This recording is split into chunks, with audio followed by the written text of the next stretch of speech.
Hello everyone, so in this video, we're going to be reviewing the Yoolif Bunny Pal. And as you can see, it is one of those bunny pals again that claim to imitate a real rabbit or a real bunny. And as you can see, they didn't even try again with the editing here. As you can see, they just cut out the carrot and just slapped it on the picture. Right here, also the girl is not really holding the bunny. As you can see, if you look closely, her fingers cut out, and it is really very poorly edited.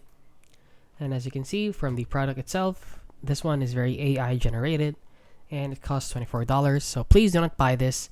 There are a lot of products like this, they just renamed it to Yoolif, and there are a lot of products like this that claim to imitate a real bunny.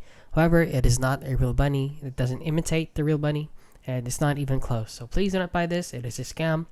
And yeah, that is basically it. So if you found this video helpful, please consider liking and subscribing.